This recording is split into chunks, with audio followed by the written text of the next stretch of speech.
You're finally up, lucky you. I was about to take a leak on your face. No, scratch that, I feel a dump coming on. The Disgaea series returns for another outing with its 6-numbered entry, Defiance of Destiny. This zany strategy RPG is crammed with personality and provides a lot of value with its story and never-ending item worlds that can keep you playing for dozens of hours. However, some performance issues and a lack of variety really hinder its potential. You didn't even hesitate, dude! Can't you at least hear me out first?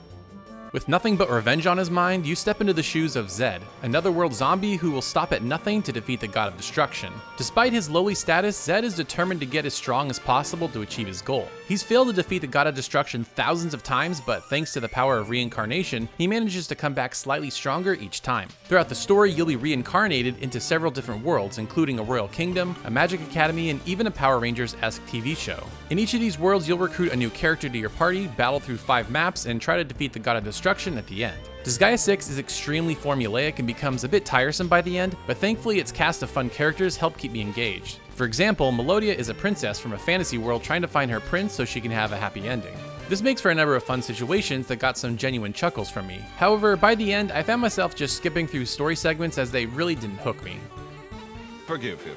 Zed's got brain problems.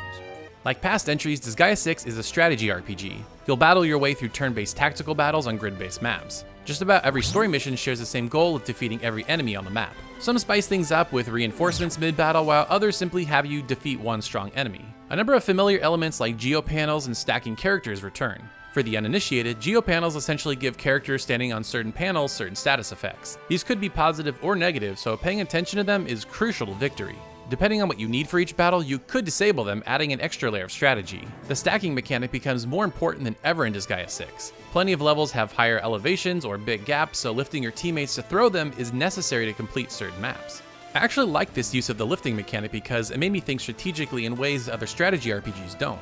Overall, I would say these were some of the best maps I've seen in a Disgaea game before. There were really creative uses of elevation that I quite enjoyed. Now of course, the main story missions aren't the only thing to keep you busy in a Disgaea game. Making a return is the fan favorite item worlds. Essentially, you explore your own items like weapons and armor, and the further you explore, the more the item levels up. This not only helps level up your team, but also makes your items stronger than even the best weapons you can buy from the shop. I explored a few item worlds in my playthrough, however I found that doing so really overleveled my team. For quite a few story battles after, I was one-shotting enemies and generally had an easy time.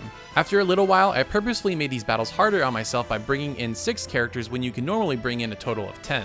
This felt like a much more appropriate challenge. As the story was nearing its end, I found myself playing through the battles just to get them over with and not because I was enjoying them. I felt like I had seen everything the game had to offer and that it was just overstaying its welcome a bit. I think what contributes to this is a lack of enemy variety. You'll be seeing the same enemies all throughout the game, and at times it can feel like Disgaea 6 is just spinning its wheels to pad out the runtime. Weirdly enough, what had me hooked more than anything was its progression system. As you level up, you'll earn karma and mana that you can spend to strengthen your team.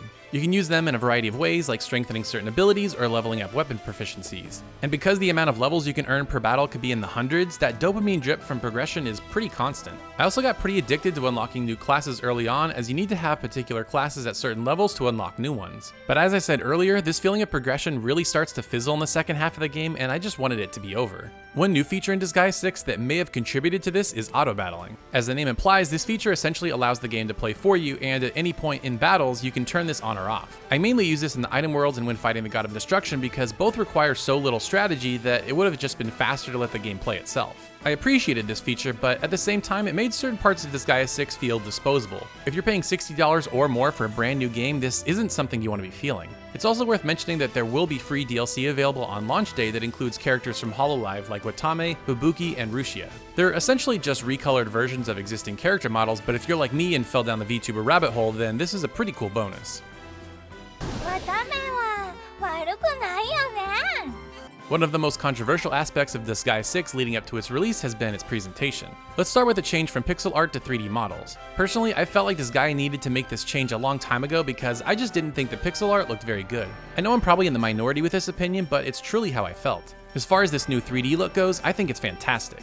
It looks nice and crisp, and overall, I just find it more appealing. I feel like the characters are more expressive too with all their wacky attacks. Unfortunately, I can't say the same thing about the frame rate. Word coming out of Japan was that Disgaea 6 didn't run very well on the Switch, and sadly that hasn't changed for its release in the West. It often runs below 30 frames per second, which is a shame. What makes this extra frustrating is that a PS4 version does exist that runs much better, but for whatever reason, NIS America decided not to bring that over. My guess is that they had some sort of exclusivity deal with Nintendo, but that's just speculation. NIS tried to alleviate this by adding a performance mode, but it's such a blurry mess that no one in their right mind would actually play the game like this. I wanted to love Disgaea 6 more than I did, but I just couldn't. The change to 3D character models and addictive progression were nice, but in the second half of the game, I couldn't help but feel like it grew stale. I think I've also finally come to grips with the fact that Disgaea games just might not be for me. If you've enjoyed them in the past, Disgaea 6 brings more of the same and you'll probably have a great time, but if you're hoping this is the game to change your mind about the series, I'm not sure it will. Now, if you want to hear about a strategy RPG that I loved, be sure to check out my review for Dark Deity. It's an excellent game inspired by classic Fire Emblem titles that you should absolutely check out. And if you enjoy JRPGs and haven't already, be sure to subscribe so you don't miss anything.